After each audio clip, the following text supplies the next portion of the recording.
Hey, good morning, everybody. It is 9 a.m. I'd like to call today's Judicial and Public Safety Committee to order. Thursday, February 13th. May I please have roll call? Gripe, Right here. Gums here. Linder, Zeppi here. Williams, Leonard, Molina, Molina present. and Rock. Roth is here. Okay, we don't have any remote attendance requests today. I'll entertain a motion for unanimous consent for the approval of minutes for January 16th, 2025. Gums will move. Unanimous consent. Any opposition? Hearing and seeing none, minutes are approved. Public comment. I have no one signed up in person or online for public comment. Our monthly financial reports are on file. Does anybody have any specific questions or anything they'd like to view? Okay. And then we have Merit Commission. Good morning. I would assume there's several of you that are, not yet. I have enough support behind me. Anyway, I would assume there's some new members to the commission, so I'll let you know who I am. My name is Pete Bergert. I retired with 25 years with the sheriff's office, March of 2002, to go work for the Illinois Supreme Court. So here I am. I'm the chairman. I haven't been around for a while. The other two commissioners both have real jobs, so they could never, rarely could they be here. I have been down with some health issues and down to Florida for a while. So with that, I give you my report. Now that the defund the police movement has kind of subsidized, we see a pretty nice significant increase to our applications. Matter of fact, in November, we had 83 signed up to take the patrol test. Compared to a couple of years ago, we had 24. So big jump. Same with corrections. We had 18 a year or so ago. We had 50. Both of those, all of those candidates have been interviewed by us. The test has been taken and passed. Most of them passed. They've been interviewed. The sheriff has those certified lists. Other business, we've made some changes to our rules and regulations. Mainly two main ones. Court security officers are now eligible because they've been hired directly by the sheriff. They've gone to the 5-week academy that's required for correction officers.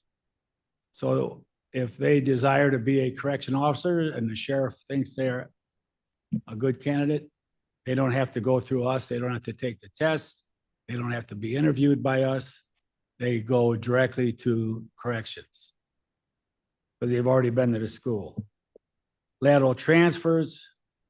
The sheriff came to us early in his career as sheriff, wanted us to do laterals. We started out with interviewing lateral transfers once a year. And now we're doing them the first and third Tuesday of every month. We had 6 last month, 2 this coming Tuesday, and 5 already in March. So we feel pretty good about that.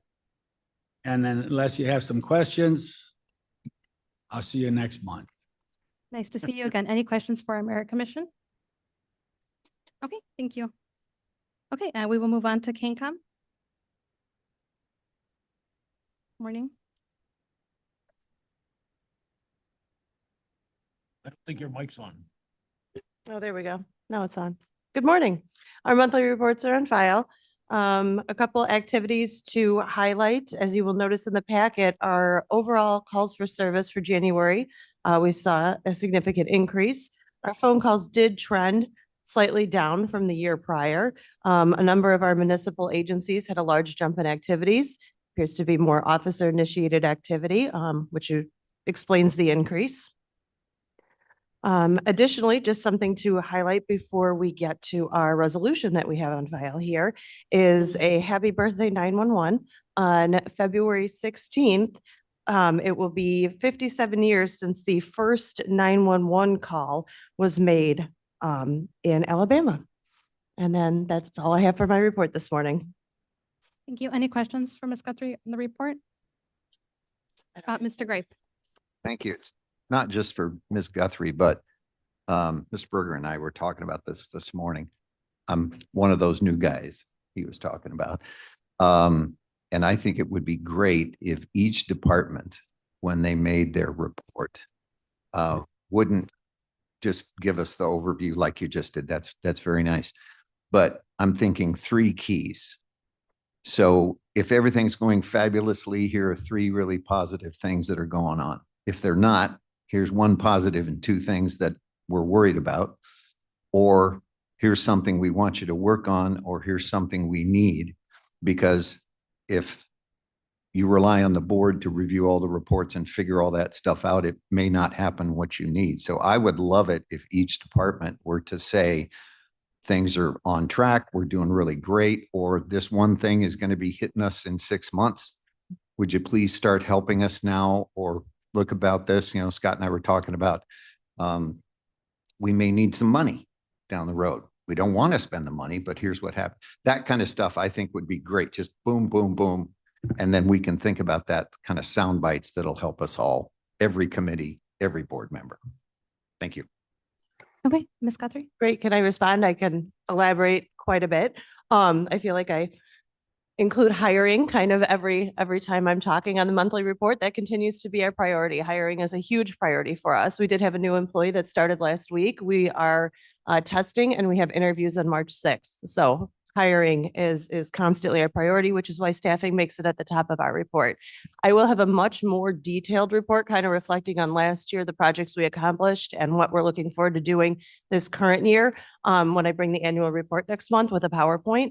I am happy to report that we have received 2 grants. So right now, in terms of funding for projects is not really a concern for KCOM because we have received money to do the projects that are our priority. One of those projects is integrating our emergency medical dispatch protocols into our computer-aided dispatch system.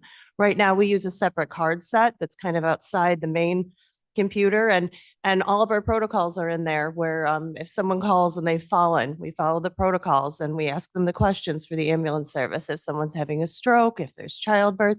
So we're trying to take that manual process of flipping through these cards and integrate them into the computer-aided dispatch system so that process moves faster. And that project is fully funded with the exception of a couple expenses, but we've received money from the Emergency Systems Telephone Board for the remainder of that. We've also received a grant to do CAD to CAD with neighboring agencies, TRICOM. We have CAD to CAD in place with Elgin, meaning that we can start a call for service ticket if you have a driving complaint that starts in our jurisdiction and that driving complaint is moving into another jurisdiction. Typically, we would call that other jurisdiction and give them all the information brand new again. We can send them a call for service ticket and they can read through it and see what we've already asked and they can add to it. So that's something that we've been doing with Quadcom as well as Elgin for a couple of years because they use the same vendor that we do. Tricom Central Dispatch has a different CAD vendor, so there is a cost associated to do it with an outside CAD vendor, and we have grant funding, which is actually part of our resolution today to accomplish that. So those are 2 of our larger projects that will take significant work and configuration on our administrative staff this year. But our priority remains hiring and staffing as well.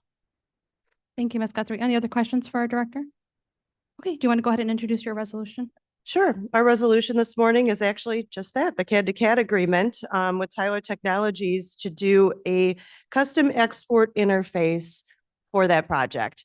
I'm not sure I will even have to provide any money for this. We were going to try and send the invoice directly to the state for the funding. The purpose for the resolution is just in case and to get signature on the contract to move forward with the project. Okay, may I have a motion and a second to discuss and potentially approve the resolution? Leonard will move. Mr. Leonard moves. Gums will second. Ms. Gums seconds. Any questions or comments? Mr. Leonard? Yes, just one, Madam Chair. Ms. Guthrie, with respect to the grant, I'm thrilled with this. I think it's a great improvement for your department. I'm just wondering, has that grant been received yet, or is it? Okay, great. Yes, it has been, it's been awarded. Both grants have already been awarded. I have to sign the contract, or Madam Chairman needs to sign the contract to move forward with it. And then we send the invoice directly to the state. Based on timing, we may have to pay and then get reimbursement, but we're hoping by the timelines, we just send it direct and then the state will pay it directly, but it has been awarded. Wonderful. Thank you. Thank you. Thank you. Okay, any other questions? Okay, may I please have roll call? Grape. Gums, Yes. Pepe, Tepe, yes. Williams, Williams, yes. Leonard, Leonard, yes. Molina. Molina, yes. Okay, resolution passes on to finance and budget. Okay, thank you. Okay, Thank we'll you. move on to Sheriff. Sheriff Hain, good morning. Oh, I do. Sorry, Scott. Either way. Well, good morning. So first I wanted to introduce a couple of our people, you guys can just wave. So, the first one is Ryan Alford. Ryan is our new operations manager. He started in December.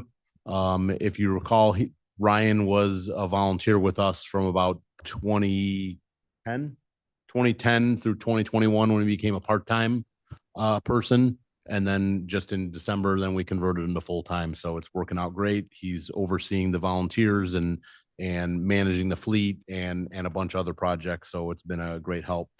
Sitting next to him is Stephen Hamawan. He's a new intern for us. One of two interns that we currently have. And Stephen has just started, is gonna be working on a bunch of projects for us and trying to gain some experience and maybe get into the field down the line. So just wanted to introduce those two Welcome. and thanks for coming this morning, guys. Moving on. So as you know, we were supposed to have a bigger snowstorm yesterday than we actually got, but we did have a snow patrol out helping the sheriff's deputies. We had 7 units out, 7 vehicles, 13 volunteers and 3 staff out riding around helping with cars and ditches and stuff there was a little peak where it got a little messy out there. So our people always step up for those kinds of things. We're really proud of that. I did, I have a couple things to talk about, but in response to Mr. Gripe's question, I was able to come up with a couple quick things. So I would say one of our 3 keys, one is volunteer strength. The volunteers are the strength of our agency, 13,000 hours last year, 57 volunteers. That is a great resource that works out really well for the county, I think. So that's always going to be one of our strengths, and we have great people working with us. A challenge is the state mandates and keeping up with state mandates. We just did our THIRA, which is a threat and hazard identification, part of our new EOP. It's a big process, and all the reports and plans and all that stuff that we are required to do by state administrative code. It's a lot for the staff. It's a challenge. So that's, we use everything every way we can. So we use interns, we use volunteers in the office to do some administrative things. So we get everything we can out of the staff and the resources that we have available to us. So I think those are kind of our challenges. As I mentioned with the volunteers, we just had a volunteer open house the beginning of this month. We had 11 people show up interested in joining, and then we have another open house on March 1st. So we expect another good showing from the volunteers. So the last thing I just wanted to mention was I discovered recently in going through some old the ordinances that govern our department that we're coming up on our 50-year anniversary. And it'll be January of 26. So we're just under a year away. The ordinance that created us in our current form was passed by the county board in January of 1976. We were called ESDA back then. It was Emergency Service and Disaster Administration. So we're planning a little celebration to celebrate what we do and celebrate the volunteers over the next year or so. So coming up closer to the end of the year, we'll probably start ramping some of that up. So we're excited to reminisce a little bit and get a chance to look back at our history.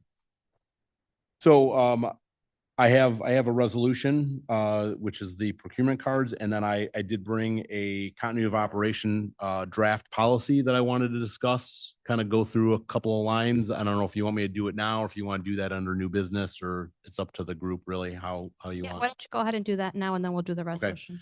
So in conducting some exercises, one of the things that came out of that was the exercise had to do with an incident happening at Government Center here. And what happens if the building had to be shut down for any number of reasons? How would everyone keep operating?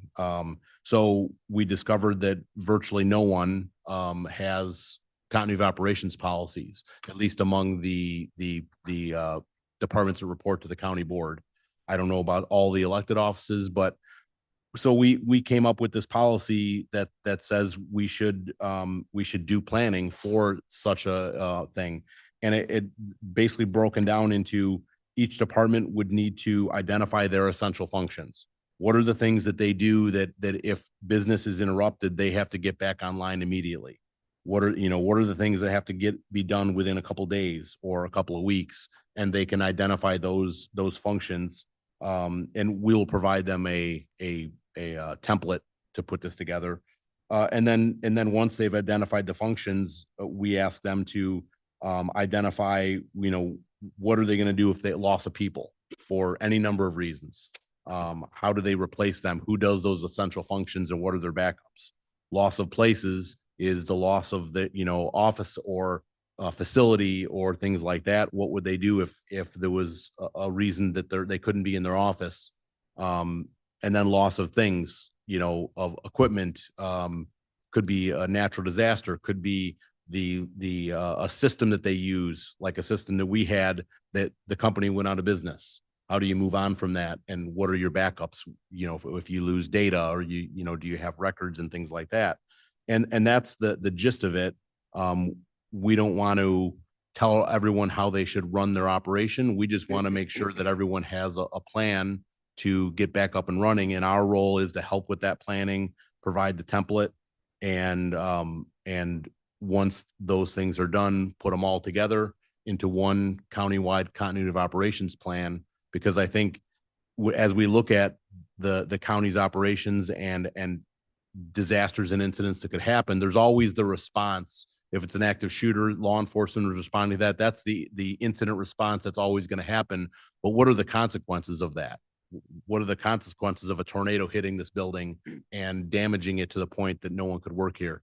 Things like that. It's the consequences of all those incidents that affect the opening up the next day. And I think that's what this policy says. So it essentially says these departments that the county board that report to the county board would be asked to do this planning. And the elected offices certainly could participate if they choose. We would encourage that.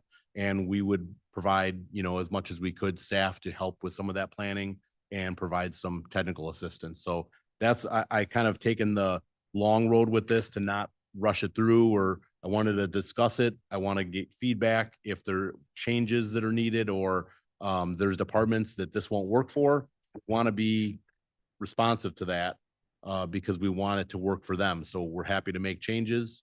If the board or departments have comments, we've reviewed it with departments. They've had now close to a month now, I think, to look at it. And I've reviewed it with the administration committee as well because of the implication of the buildings. And I'll review it again in detail with administration. And then if there's no comments, I'll come back in March with a resolution, in the current form or whatever the change is going to be. Okay, any feedback right now, Sheriff Hain? Yeah, so early in 24, the county board passed a resolution basically putting the sheriff's office in charge of all of that. Mhm. This was at their request, not any of our doing. So I've never seen this document. I'm not sure if anybody from our office has seen it, but I'm hoping that you can liaison with Sure. us to make sure that all Sure. falls in line. Maybe that was my miss. I thought it was limited to security. So we don't want to, we don't want to step on toes here. So we'll be happy to work together with whoever needs Please to do. do that. Okay, any other feedback for now? Okay, Scott, so at this point, if we do have any feedback, you want us to just reach out to you directly? Yeah. either Okay. verbally, phone, email, whatever works for you. Okay. Did you have a comment, Ms. Combs? I do. I just, we're gonna have a security assessment meeting I think the second week of March, so Okay. So that would be a place then we could talk about it as well. absolutely. Second week of March. So, I haven't picked a date yet. okay. Okay. So we might be discussing this in this committee then maybe if not March, then April. So it gives everybody ample time to kind of review it. Okay. Okay, Scott, and then you have a resolution? Yes, it's just the annual procurement cards. We have 3, same number we've had for, well, since before I was here. So not much has changed there. Okay, Blair, can you go down to the next page so we can see okay. Okay, may I have a motion and a second to discuss this resolution and approve? Mr. Williams moves. Leonard seconds. Mr. Leonard seconds. Okay, any questions or comments? Okay, may I please have roll call? Grape, Gripe, yes. Gums, Yes. Pepe, Yes. Williams, Yes. Leonard, Leonard, yes. Molina. Yes. Okay, this moves on to finance and budget. Okay, thank you, Scott. Okay, now Sheriff Hain, good morning. Sure. Okay.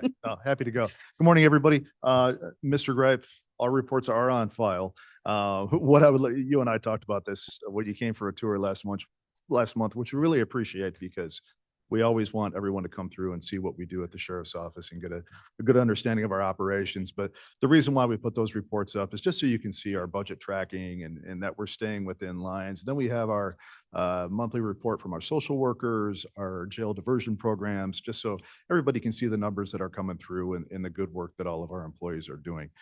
So that's posted up there. I know Blair is pulling up real quick, I promise, PowerPoint.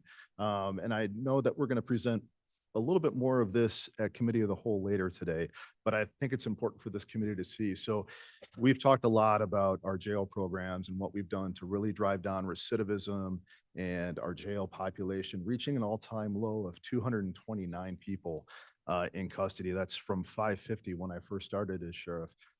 We got down to 229 earlier this year. And really the Pretrial Fairness Act under the Safety Act has done the complete opposite of its intentions. At least in Kane County, I know other counties are feeling it too, but our population has jumped right back up into the mid 300s. Today, it was about 339, 334, somewhere in that ballpark this morning. But people just had this interpretation of not having to go to court anymore. And so the judges issue failure to appear warrants, and they're brought right back into custody, held for longer durations of time. Blair, you can jump to the next one. You see this report right here that we're part of a cooperative with Loyola University that has done studies on area jails here.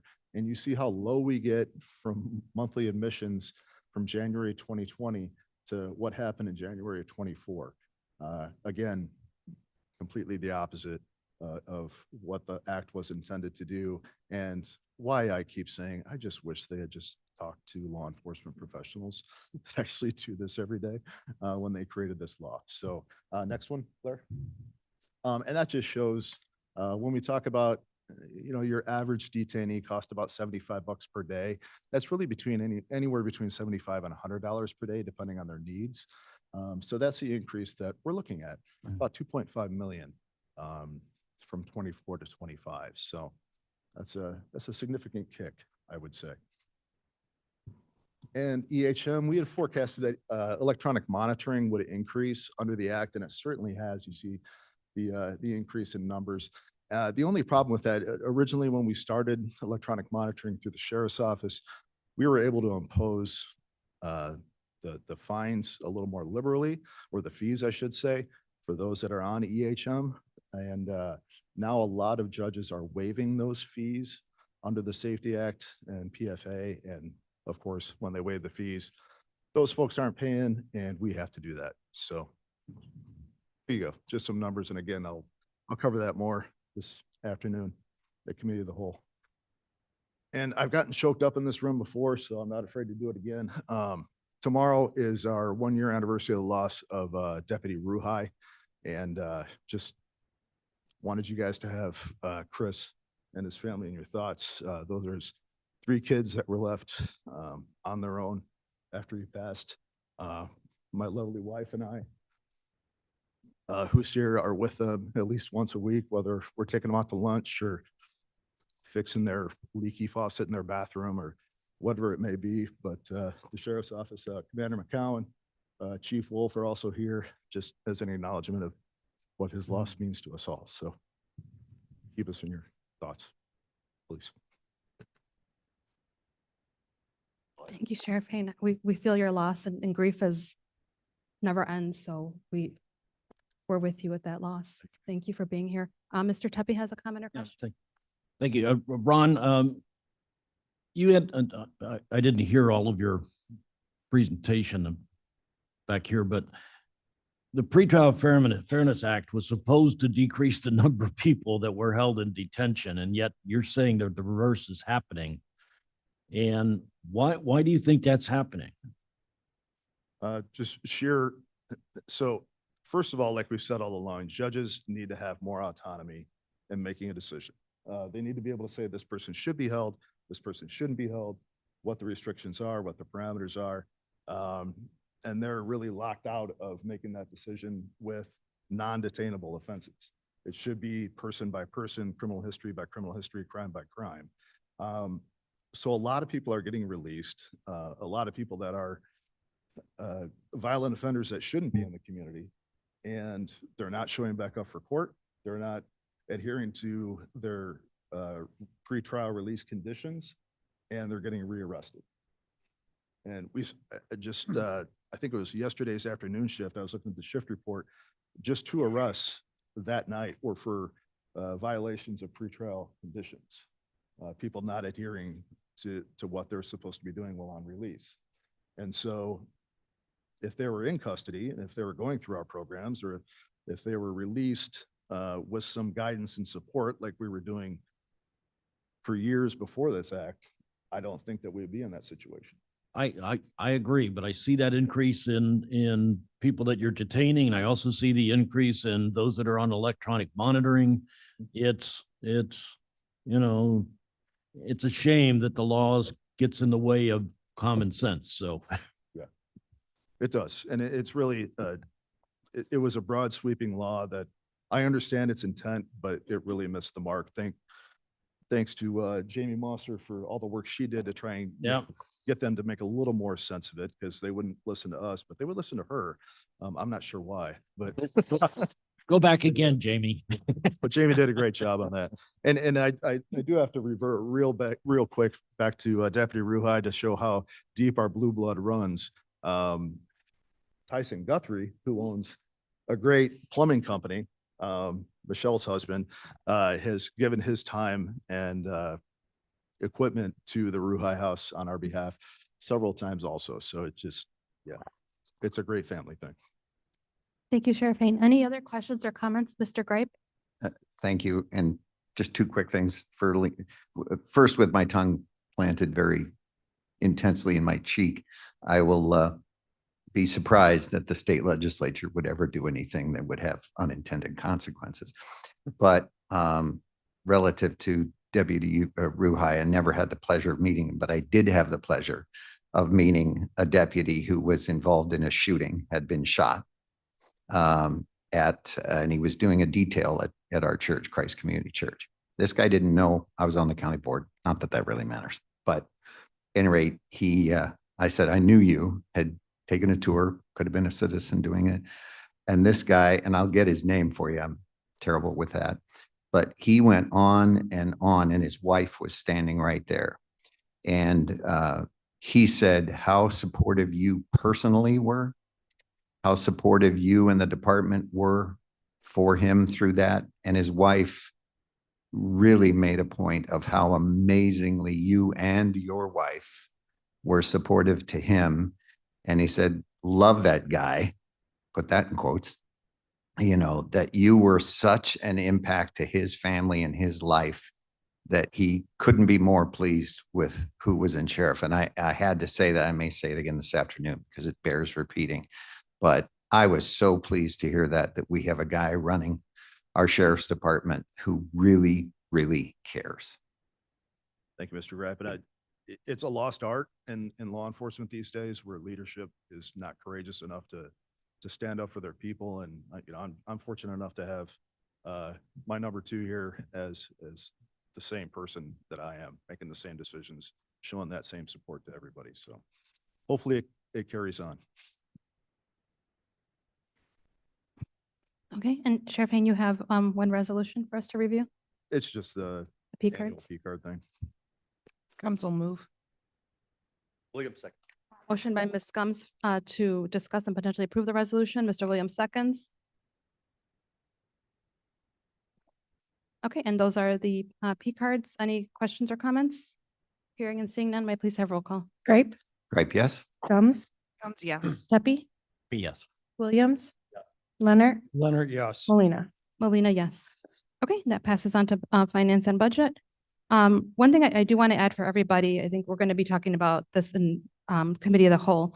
But I'd like to know if anybody has seen any movement in the state legislature discussing some kind of amendments to the Safety Act. You don't have to answer me now, but I think it's something that we should maybe discuss during committee of the whole and see how we as a county can help with that movement.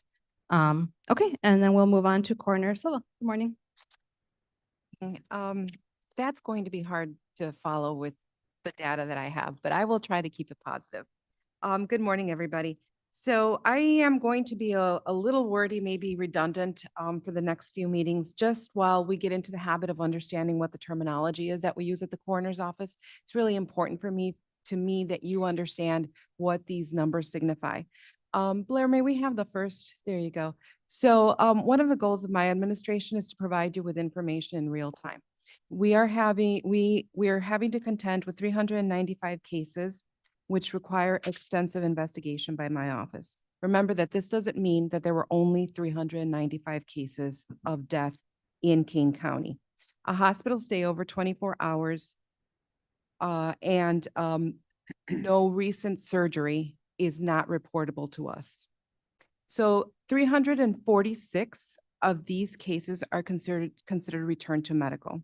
These deaths were reported in which an outside physician, such as a primary care doctor, is willing to sign the death certificate, and we are allowing him to sign the death certificate because it is a natural cause. It can be proven that the death is due to a natural cause. Keep in mind, please, that we still investigate all of these cases, and we investigate them pretty thoroughly to be able to arrive at this conclusion. We have 30 cases of sign-outs which were reported, but there is either no physician to sign because the individual didn't seek medical care, or maybe there's a physician who saw somebody for a sprained ankle, but then this person is now passed from a heart condition that this physician never saw this person for, so they're not willing to sign. And so therefore, we have to do the investigation to attest as to why this person passed away. And then we have the sign out unnatural. We have 19 cases of this. Sign out unnatural would include homicide, motor vehicle accidents, suicides, and overdose deaths. So I'm going to ask you to go to the next slide. Okay, so on these 19 cases, let's go back to sign out deaths, the 30 cases. We've included information here to allow you to understand what amount of autopsies we're doing per month. We have 14 autopsies that were completed, and I'm going to have you jump ahead a little bit to the next slide, please, right there. And this is our estimation as to how much money was saved because we didn't complete autopsies on these individual 16 cases.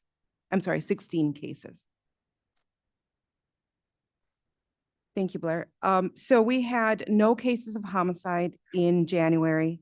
We had 4 motor vehicle accidents, 1 in Carpentersville, 1 in Elgin, 1 in South Elgin, and 1 in Yorkville. And the reason I'm including Yorkville is because even though Yorkville is not in King County, I do want to remind you that some municipalities don't have a hospital, and the nearest hospital is Copley Hospital, which is, I understand, a couple of blocks within our jurisdiction. So anybody that is transported to Copley Hospital then becomes jurisdiction of my office. That is a conversation for the future because it is something that can be rather costly for King County residents. We do have a significant amount and we'll provide data on that later.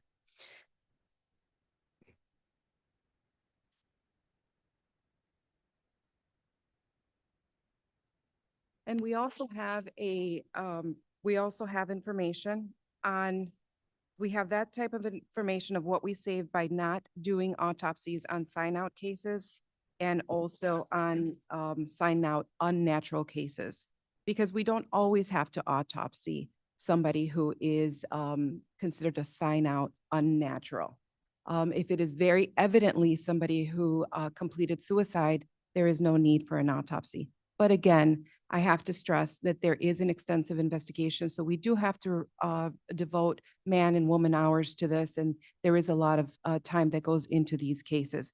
We will talk a little bit more at Committee of the Whole with more detail. So I apologize for the redundancy, but I think if we hear it enough, we understand it a little bit better. On my last slide, please. My last slide is information on my cases per deputy.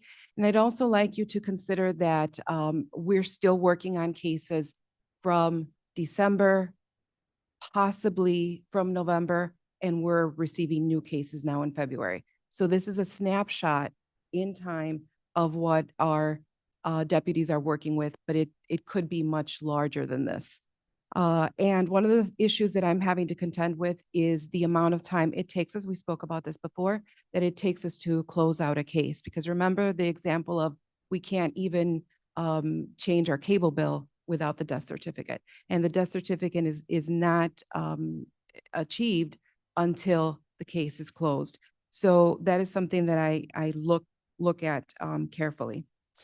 Blair, may we go to another set of slides? I'm almost done.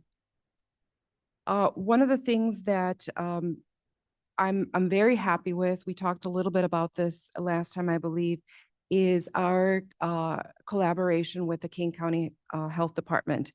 And we initially sat with the health department to provide data in real time of who's passing away, what their race is, what their municipality, so that Mr. Roth can know what's going on in the area that he represents. So municipality, mental health history, past suicide attempts or suicide ideation, past overdoses, LGBTQ+. These are all things that we're trying to track because this is what affects our communities. So we've worked very closely with the King County Public Health Department, and we have a RED CAP, which stands for Research Electronic Data Capture. And it's an online database or survey software that allows for easier and more secure data collection for the purpose of dissemination for law enforcement and also for public health initiatives and for you as leaders in King County. So that's something that's really exciting as we pinpoint what's happening, where it's happening, and why it's happening. The next thing that I'm very proud of my staff and my office is that we've been able to pinpoint veteran suicide numbers. I've heard in many instances that this is important data to the community, and we all understand why. I would love, can we have the next slide, please, Claire? Thank you. So this is my aggregate data for 5 years. There were 224 total suicides from 2020 to 2024. 13 of those suicides were unfortunately veterans. They all use the same method. They all use the same method. I don't want to be too graphic with the information I provide, so if you want more details, please come to me, but suffice it to say they all use the same method. They were all between 21 years old and 85 years old is my oldest veteran. The average age is 60 years. We have 3 confirmed cases of depression or PTSD, and the other cases involved recent decline in health or a terminal diagnosis. I think they wanted to go out on their own terms. An analysis for 2024, we had 51 total suicides. over half, I'm not going to say that.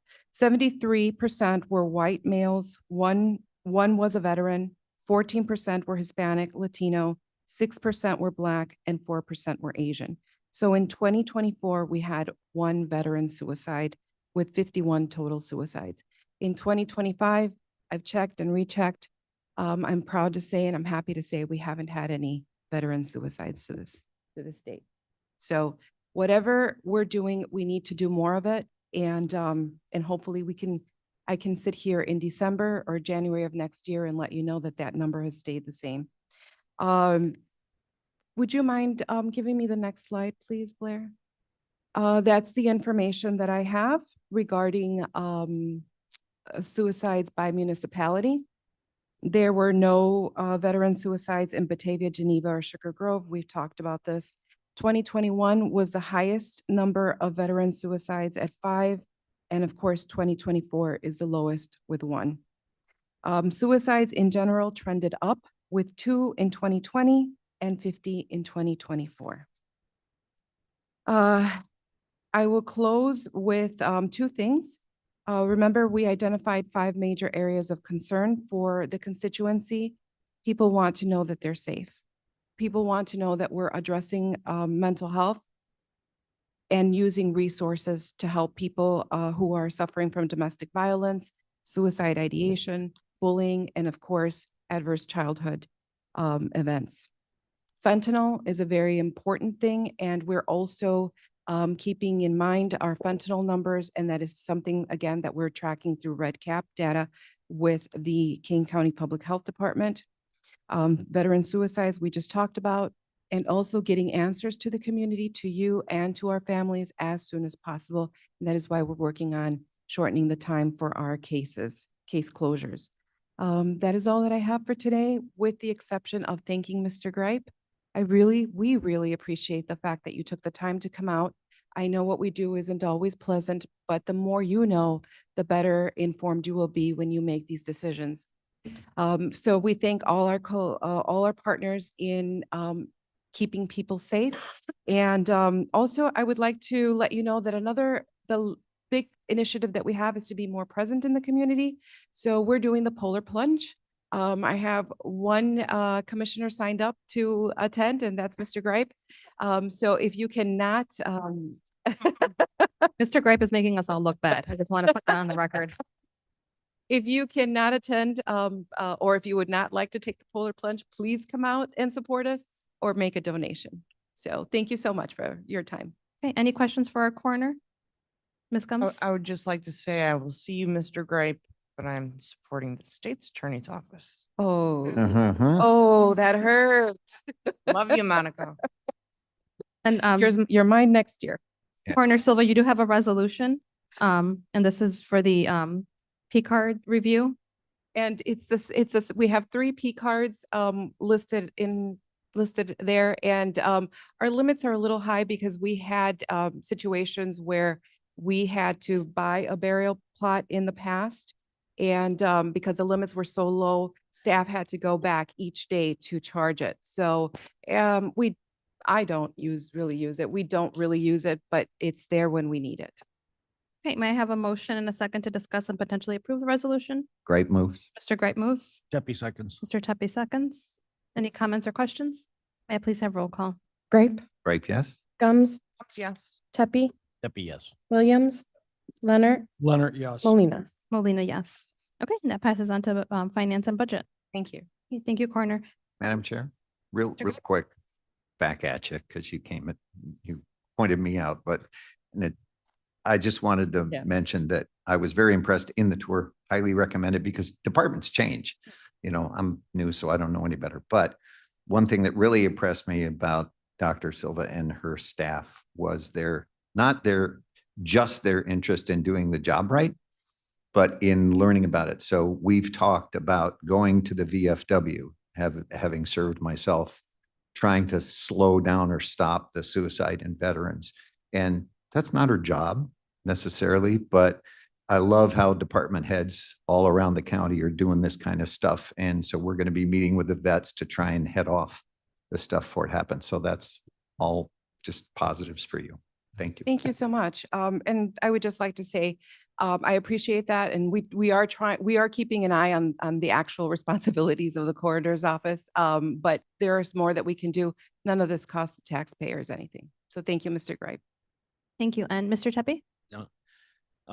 There are local meetings that happen with the Veterans Organization where they have continuing meetings associated with people that are having issues. So if you know of a vet that's having an issue, I can easily put you in contact with the people that conduct these meetings. It's conducted through the Veterans Administration, so. Thank you, Mr. Tepe. Okay, any other questions or comments for our coroner? Okay, we will move on then to judiciary and courts. Good morning, Andrea O'Brien, Court Administrator.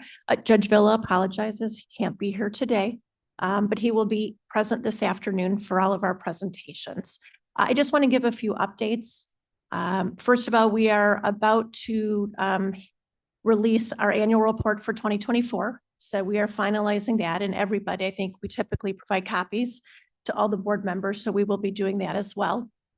And then I just want to give a couple updates on some projects we've been doing.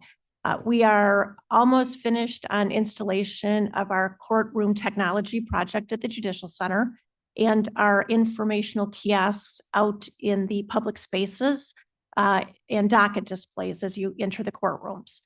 We are finishing programming. We're actually doing our first training tomorrow for Courtroom 101 with Judge Johnson. And we're excited. It's been a long time coming, and hopefully next week we can do, or next month, excuse me, we can provide a little bit more of a presentation so you can see the technology and some of the before and afters for some of the things we've been working on. And then I also want to let you know that we are waiting still for a modernization grant award. Hopefully we will get one for 2025 so we can further the technology in our courthouses. I will let Jason give an update on the projects at 3rd Street and then also present our resolution. Good morning, Jason Mathis, Deputy Court Administrator. I just want to say, because she would never say it herself, but Andrea's shepherding of that modernization project at the Judicial Center.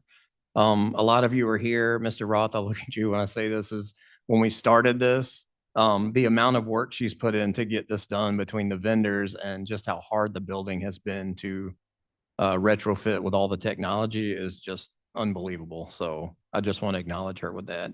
And Mr. Gripe, if you want some positivity, sir, you've come to the right place. So I just have a list of things for 3rd Street that we've been working on. And I welcome any of you to come and tour the building anytime you want to. It's a pretty fantastic space. It's always been that. The best thing about the building is it's old. The worst thing about the building is it's really old. So doing things in there are complicated at times, but we are starting to get a handle on things. We don't want it to look a ton different. We just want it to function the way it should. And that comes with like accessibility for people. I talked a couple of months ago or last month about our Disability Accessibility Grant Award. In that vein, we've done quite a few things over there. So March 3rd, we will open the jury assembly room, which used to be courtroom 150. It has been completely remodeled, painted. We've got new countertops in there, a check-in station for the jurors. We've also doubled it because we only do about a dozen juries a year at 3rd Street.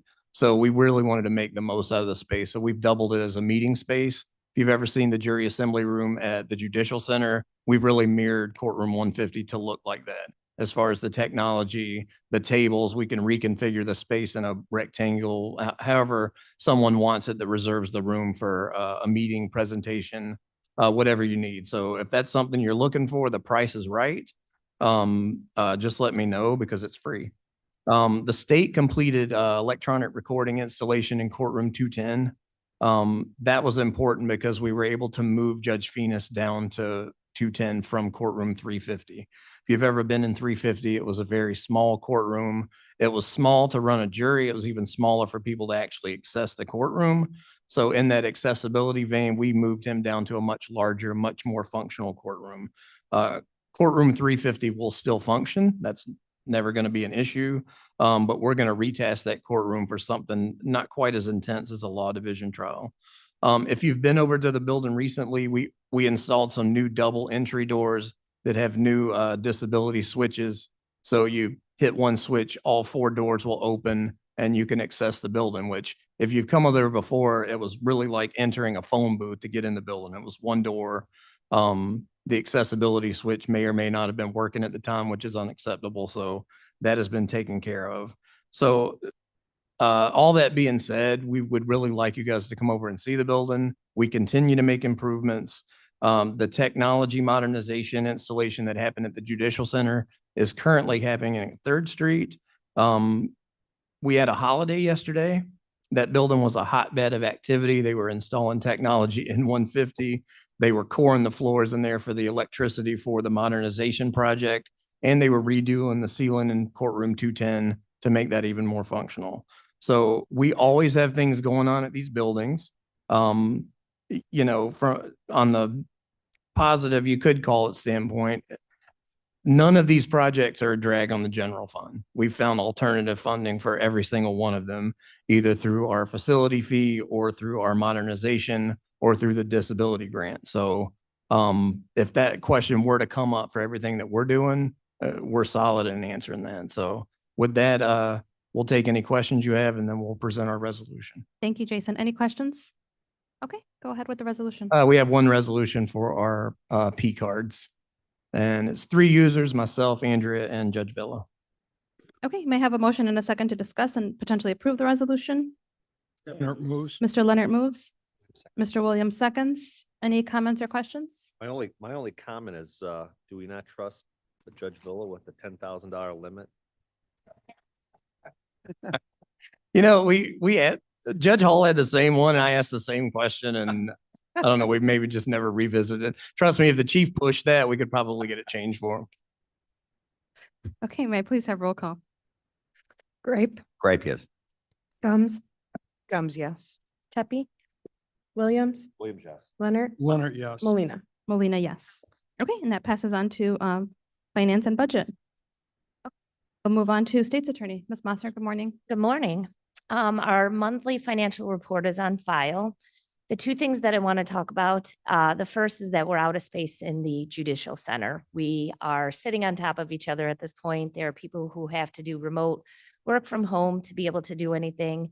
We have a project at the Circuit Clerk's office that has unfortunately been delayed for over a year, forever, as our Circuit Clerk has said, to try to get people from our deferred prosecution and collaborative diversion over there to utilize that space so that we have more room for our paralegal support staff and attorneys. Because again, we're just completely and utterly out of space. So that's something I would like this county board to take a look at, is that we are desperately in need of offices, especially offices where attorneys and advocates can close the door when they're having conversations with victims in cases. I have a Oh, I'm sorry, Ms. Gums, go ahead. I have a quick question on the space needs. Just as I marinate in all this, is it possible that your attorneys and paralegals utilize space that may not be public facing? I mean, when we're looking at these things, as far as accessing space, does it need to be public facing or not accessible to the public? I mean, because that matters, right? Right. That question matters. It just depends on what they're doing. I mean, if they're just going to have regular office space, I don't think that they really care. It should be in the courthouse, obviously, because they go to court every day. The only other thing I would be concerned about is if they're meeting with people, interviewing witnesses or victims or other civilians, it'd have to be a secured space. So I would prefer that they go through a building that has court security to make sure that nobody is bringing any weapons in. Thank you. You're welcome. And what is the delay? With a, Well, it's not Teresa for once. I'm No. not gonna.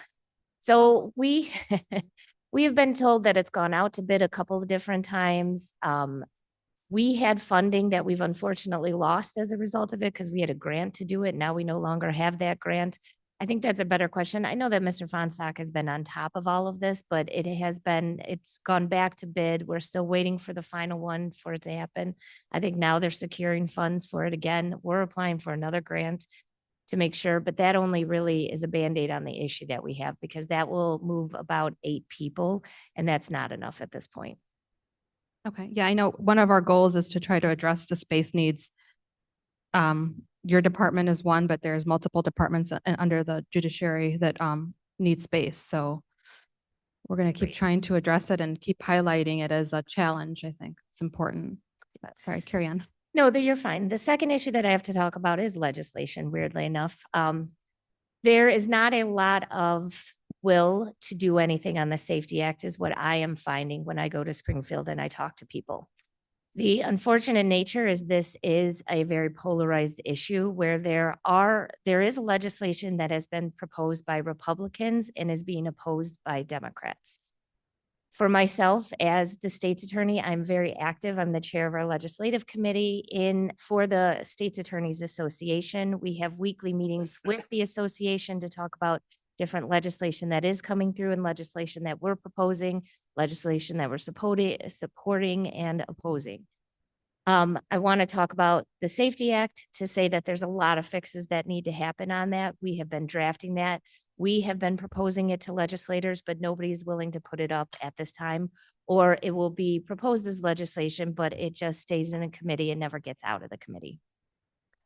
There's a new piece of legislation that was just signed into law this week called Karina's Law. If anyone is not familiar with it, you should become familiar because this is going to be another unfunded mandate on every single county. Now, I say that with the positivity of saying this law should be in effect because it takes away guns from domestic abusers in an emergency order of protection.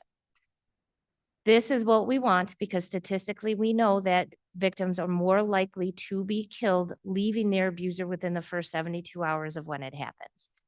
A gun in a hand of an abuser is a homicide waiting to happen. So I'm very happy this law went through. I'm very happy that I supported portions of it. And I'm very happy that myself and the Sheriff's Association lobbyist, Jim Kychuk, helped to redraft it significantly. Much like the Safety Act, it was poorly written in the beginning. With that being said, the burden is going to be almost entirely on the sheriff's office. At the time of a service of an emergency order of protection, if there is also a seizure order for guns or for parts that would make guns, the sheriff's office has to keep all of those items. There is the potential for this to be multiple guns and multiple individuals, depending on how many they have. There is no funding for extra storage for this. We asked to write into the law that the funding or the cost of this would be responsible for the respondent of the order of protection, and that was not allowed. There is a mechanism for the respondent to transfer the weapons, but only after court intervention happens, and if the respondent understands how to do that.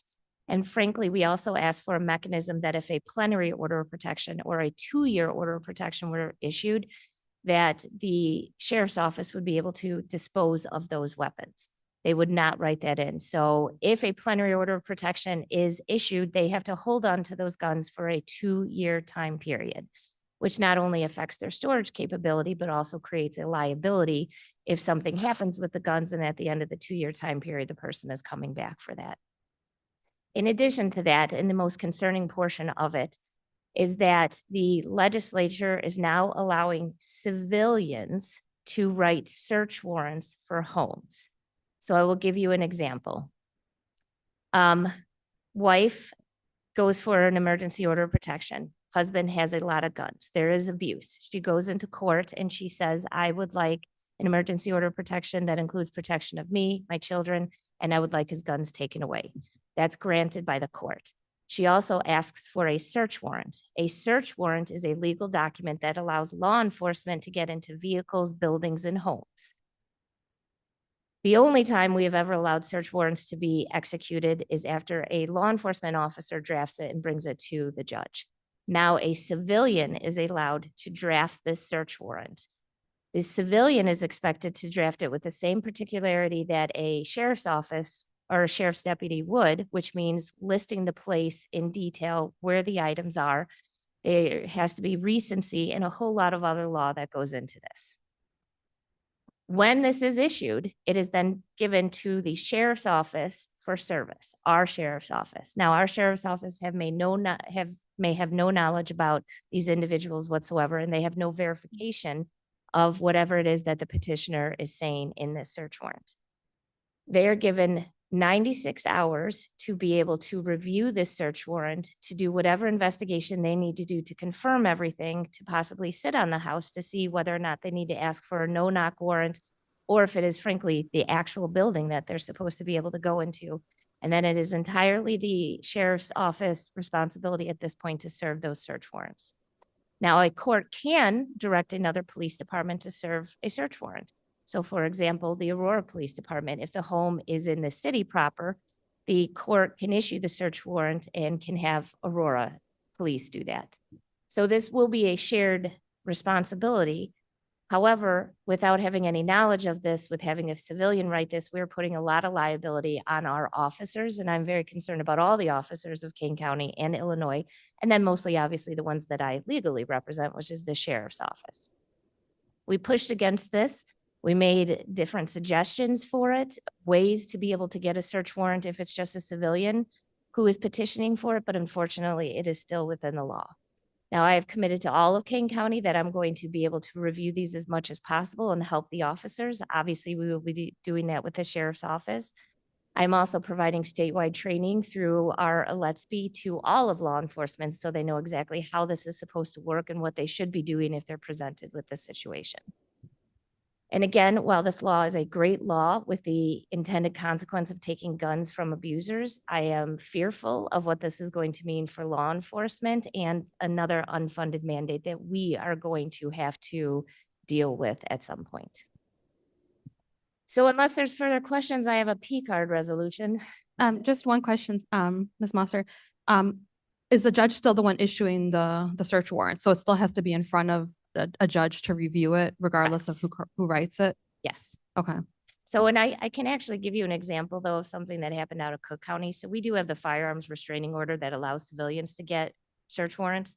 Cook County issued one that was given to Aurora Police, who then interviewed or who talked to me about it, and I had intervened in Cook County because when it said to specify with particularity the address to be searched, no address was put down on the search warrant. It just said the third bedroom on the second floor, the dresser, and it just went into details about what the house looked like on the inside. Frankly, we'd still be searching everyone's house if that was allowed. So I've seen problems with civilian-led search warrants. It's just going to continue because orders of protection are applied for far more vastly than FROs. Mr. Williams, you had a question? Ms. Mostert, what's the, I don't want to say remedy, but what happens if the sheriff refuses to serve the warrant, the civilian warrant? If they refuse to serve it without going back to court under the Illinois Domestic Violence Act, they would be found, or somebody could sue them both personally and in their official capacity for a willful omission of their legal duty, which is to serve a search warrant, which is a court order. So what happens if they execute this warrant and the warrant turns out to be based on faulty information? There was a situation in Chicago where the police served a warrant on this poor lady, and we all know what happened. That there was a big lawsuit. Are we opened up to liability if we exercise a warrant based upon erroneous information? What's our exposure? So I think we still have exposure. With that being said, when we were doing the edits to this law, I asked them specifically to add into two different parts, both the Illinois Domestic Violence Act and to a liability portion, that the service of search warrants acting in good faith by police officers was protected under that. Now, we're still going to be sued, as Assistant State's Attorney Brady can say, we're sued all the time, even when we get it dismissed relatively quickly. It's still going to take resources because somebody will sue because it's bad information. Any other questions? Okay. Oh, Mr. Grape. Yeah, thank you, Ms. Mosser. Thank you for that. And I guess I need to apologize for the state again, what they're doing. But kind of along the lines of what was being asked previously, is it possible for, especially in your position leading the state's attorneys group, that we sue the state to stop this? I'm not looking for more work for you or for money, but I figure if all the state's attorneys got together and said, legislature, you're out of your minds, and we're suing you to try and, is that possible? Sorry, I can't. No, I know. Thank you. So in certain situations, it could be. In this particular one, it can't, because the only time that we can really sue is if it's unconstitutional. And in this particular law, we rewrote it to match the FRO, which is constitutional. So there's no ability for us to be able to sue to stop what's happening. I think that as a county, we need to advocate more with our legislators to have more state funds go to the county to deal with these things. I think you all know recently that my office was able to get $1 million grant and we started a human trafficking unit for it. I think we need to be more aggressive in asking for state funds and not just hoping that they'll give us money. Mr. Leonard? Thank you, Madam Chair. I just wanted to make a comment with respect to what the state legislature has put upon us. You know, in passing the Safety Act and this other legislation and it being mandated without funding, initially it was a very clever move on their part because we had the ARPA money and some COVID money, so we could fund it. Now that that is exhausted, we have an ongoing expense. And so I think Ms. Moster's suggestion that we get more funding from the state on mandated services is essential, because at this point, we as a county don't have the money. And now I hear that Governor Pritzker mentioned that for the budget for this coming year, he's going to be $3 billion in the rears. So what that tells me is, you know, not only do we on a local level have a problem, but we can't really expect much more help from the state because of their situation. So it's a bad situation that it puts everybody in the JPS jurisdiction under, and we have to get some additional funding from the state. I don't know how that's going to happen, but I think it has to be done. And with respect to grants, thank you very much for getting that $1 million grant. Was that a one-year grant or a continual? It's a one-year grant. We've been working with another foundation to hopefully get a $10 million grant. There may be a period in between that we may have to do a stopgap to fund it until we get the 10 million, because the unfortunate thing is the 10 million wants to show what we're doing. We can't do anything unless we have funding. So that's why we've been doing what we're doing. I'm very excited about this. We're going to hopefully have a press conference soon to really talk about the details of what we're doing with combating human trafficking. Well, that should make Mr. Gripe very happy. Yes. That is good news. Very Thank good. you very much. Very. Any other questions? No? Okay. Okay, and now we have a resolution. So our resolution is P card. There's a lot of us on there, so I'll just let you all read it. Okay, resolution is on the screen. Any comments or questions? Do we need a motion? May I have a motion and a second to discuss? I'll move. Mr. Williams moves. Leonard seconds. Mr. Leonard seconds. Okay, no questions or comments. May I please have roll call? Gripe, Right, yes. Gums, Gums, yes. Tepe, Deputy, yes. Williams, Williams, yes. Leonard, Leonard, yes. Molina. Molina, yes. Okay, and that passes on to finance and budget. And I think that's our last P card for the year. So we will move on to public defender. Good morning. Our reports are on file. Just a few things from us. We have worked really hard in filling the majority of our vacancies. We had two very recent ones, which I can actually say we had applications for, and not only applications for, but applicants who have experience, which is a really huge thing for us and something we want, because right now we have 7 attorneys in the office who have recently filled positions. So that's 7 attorneys with a year or less of experience in our office. So a lot of training going on. Our misdemeanor supervisor, Britt Hawkins, does a phenomenal job at this, but it's been a lot of work for her and ongoing, and will be ongoing with these individuals and 2 more that we'll add to it. Additionally, our Juanita Archuleta is our specialty court attorney. She does mental health court, drug court, and vet court, and helps out in DUI court. She is going to be fulfilling a lifelong dream of hers. She has joined the JAG Corps. And so she is going to be leaving us very soon. Luckily, she was able to give us a lot of notice, and she will be going sometime the end of May or June. But Ms. Archuleta has over 20 years of experience in our office. So this is, while we are thrilled for her to be fulfilling her dreams, it will be a big hit for us. Luckily, we have had interest within the office, so I think that we will be able to fill the position with people who are aware of how these courts work. Ms. Archuleta has been very a forefront in our treatment alternative courts, and she's known statewide and nationwide, attending conferences and being on committees. So it's not only a loss to us, but I think a loss to the county, as that she was so much a part of getting the treatment courts in our county and spreading the good work that we do here out statewide and nationwide. So that is all I have for today, unless there are any questions. Any questions for our public defender? Mr. Gripe? Yeah, me. Trivia question. What branch is she going to serve? Do you know? She is going Navy. She applied Navy, and Army really wanted Navy, and that's where she's going. That's good. By the way, if you don't know, JAG is Judge Advocate General. They're the people that prosecute and defend military service people. So thank you for her service. Yeah. Okay, and then you have the resolution. Oh, no, you don't have any resolutions here. We're done. Okay. So we'll move on to court services. Good morning. Keeping in Mr. Gripe's request. So what I'm thankful for, honestly, are all of my fellow Kane County employees. We work well together. All of the departments understand that we're interrelated, we're interdependent, and we work well together.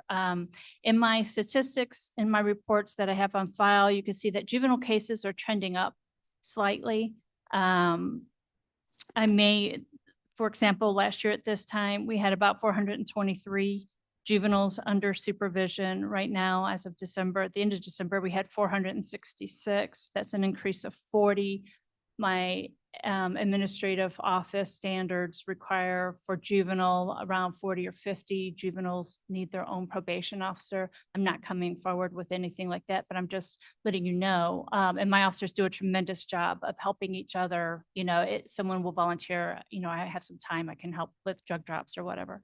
And also along that line, I want to thank Kathleen Hopkins. As always, I was meeting with her back in early January about going for more grants. And I heard that they had hired a grant writer. Could I use him? How does that work? All that stuff was awesome. So she set me up with Paul Kofer. We had a meeting about applying for more grants. That was on January 24th. The very next day, it came out that all of the grants had been pulled from all of the websites that we were eligible for, as well as a number of grants that we currently receive are on the list of grants to be terminated. We're very lucky in that it's called the BJA grant, the Bureau of Justice Assistance. It's a federal grant. That is the grant that we got for our drug court for the last almost 7 years, and we got quite a bit of money. And so we were able to let some of our special funds build up a balance for rainy days, and so we're here. So that previous grant paid for a lot of our drug testing and substance abuse treatment and other things that the specialty courts need. So we did our last drawdown for that in December. Like I said, the BJA and the Department of Justice have scrubbed their website of all possible grants that we could go for. So I can't apply for any more.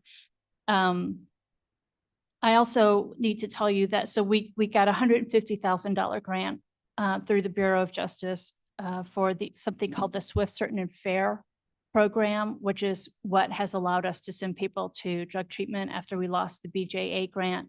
That is also one of the ones that has been paused. That was $150,000. The Department of Agriculture pass-through grant for food for the kids in detention is also one of the ones that's been passed that are paused.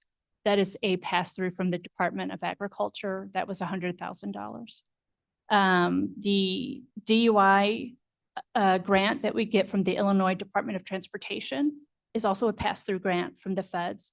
At this point, we're being told by the Illinois Department of Transportation that they think that they'll be able to continue to fund our DUI court. They look at DUI prevention as being one of their goals. It keeps all of us safer. We haven't had to do a drawdown yet. So I'm hopeful that will be able to happen. As you recall, we got about $200,000 to run the DUI court for next year off of that money. Having said that, that is where we're at. So we we have our contingency plans to use, like I said, our probation fees, and we have a special fund called the Substance Abuse Fund that we're using to pay for all of those services at this point until we find out what's going on with our pass-through grants. Okay, any questions, Ms. Gums? Just wanted to note on the freeze or the pause on our grants. There was a temporary restraining order that was in force. It was decided 3 days ago by the judiciary that the Trump administration was in violation of that. Everything should be available, and their deadline for that to be available to you was the 7th. As I said, we haven't had to, so the way that those grants work is we incur a certain amount of bills or invoices, and then we draw down in exchange for that expenditure. So we haven't had to draw down yet. Typically that'll happen at some point in the first quarter. And since we're in the beginning of February, we haven't had to do that yet. Okay, just if you Yes. didn't have access, you should have, it. All those things are required to be open. Yes, I hear that as well. We did get an email from the Bureau of Justice Management, Justice Assistance, that everything was paused and that we were locked out of the system when this initially happened. Okay. There has not been further communication, though, I will say, and so we are looking to draw down as soon as we can. Okay. Okay, any other questions? Okay, well, thank you for the news and keep us updated because I know Michelle had asked and all the departments where we were going to be with all the pausing and all the federal grants. I think we need to kind of get a number from everybody as to what the cost is going to be for the county if this does continue. Thank you for keeping us updated. And then we'll move on to our circuit clerk, Ms. Barrero. Good morning. Good morning, everyone. I would like to let everybody know my report is on file if anybody has any questions. Of course, we'll go into more detail this afternoon. I didn't think y'all wanted to reiterate that twice one day since these meetings usually last so long.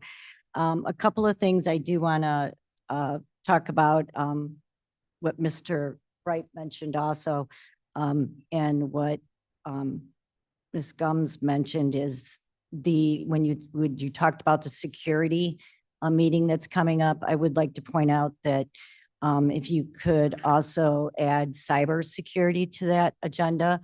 My office has been discussing this. I didn't know actually if it should go to just security or if we should have a meeting with Judge Braca regarding it. But in today's climate, I think it's important that we discuss cybersecurity and plans going forward. I know that there were plans established several years ago, but I do not know where they stand as of yet. Also security for the buildings. I know that that's also been a big, huge topic. And that's another thing in today's climate. You know, it's kind of sad how everyone feels regarding federal and state legislation that's come down. So those are two really important things I think the county needs to address. Another, going back to the state legislation, I am on a data task force with Chief Judge Villa, and we are trying to compile, we are trying to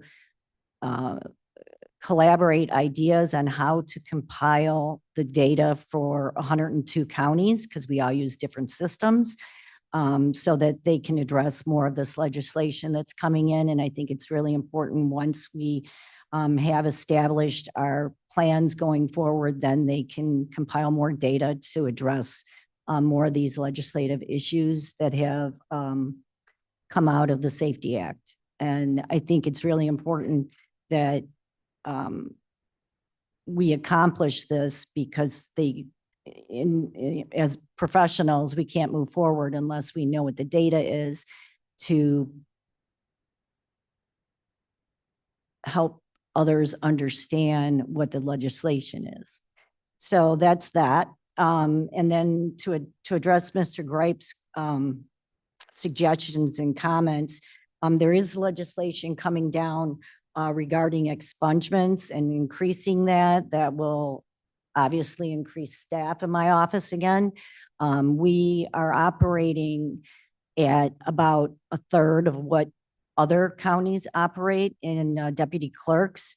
Most counties have court clerks and office clerks. My clerks are trained to do both because we do not have that staff in Kane County. We have 109. We are budgeted at 109. I think we are at maybe 98. I know our deputy clerk positions have all been filled, but it's a lot of training that's been going on. We have had over 42 employees new employees in the last 2 years, and most of those are in that area. So there's a lot of training, we've changed how we train so that we can get people in court faster. Then there's also training going on with our statistical reporting so we can get that out in a timely fashion, which is huge. So expungement increase is going to be increasing. They have legislation out there that Lisa Oust and I in our group are working on. You moved your chair. I can't find you. They're working on. There's also increased reporting that they're requiring from the AOIC, which is really impossible to do with my staffing levels, but we've been hanging in there. We've been getting it in on time, and that's the main thing. But going forward, we could see a struggle just to keep you ahead of the game. Our vault I've mentioned this before, I believe, but our vault at the Judicial Center is pretty full. It's actually stuffed. And there is another vault there, but as we've all discussed, space issues, it's currently being used. So we can't actually kick people out of the vault, right? Because there's nowhere for them to go. But there is another vault there, something that we all need to kind of put our heads together. I don't know how. I don't know which would be cheaper, to move the individuals or to purchase another vault and find another space for that. So that's something to keep in mind. That's also due to legislation and keeping exhibits and documents for court on file. So we have to keep those documents for years, sometimes, eternity, depending on the legislation. So that's something to kind of put in the back of your mind. So sorry to be the Debbie Downer on the end of this meeting, but that's actually all I have. Thank you. Any questions for our circuit clerk? Okay, okay, we'll move on. Is there any old business anybody would like to bring up this time? Okay, so we'll move on to new business. We had a couple of committee goals that Scott wanted to add, so I'll let you just go ahead and introduce them, and then we'll just have a brief discussion on them. Sure. So, I mean, these two goals that I put forward are things that are bigger than just, we have, I don't know, couple dozen annual goals as a part of our budget. Most of those are things we may come with a resolution, but we don't need much beyond that. These two things are things that I think that are much bigger, that I could come to you with a resolution to say I need X number of staff, but that shouldn't be the first time you hear about that, I think. So the first one is more of a bigger discussion that we're not going to have here today, but maybe over the coming months or year, we can talk about what should we be doing. So I guess I can say it like this. If this is the best practice emergency management in the 4 phases, we're probably doing this. And it's kind of a policy question. Should we be doing that other stuff? And that's really what it's a discussion about going forward long-term, not just this year, maybe, within 5 years or whatever. Should we be doing those things? And we can have a discussion based on what they are and what the value of those things are. Or do we want to stay with what we're doing and be, kind of a limited service?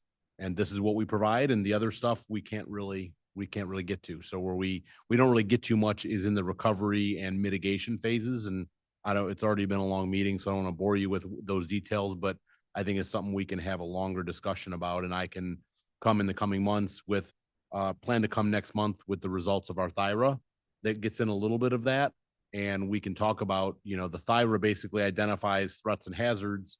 And then the answers to those gaps are some combination of people, training, exercises, you know, equipment, whatever, and figure out what are the, how do we close those gaps?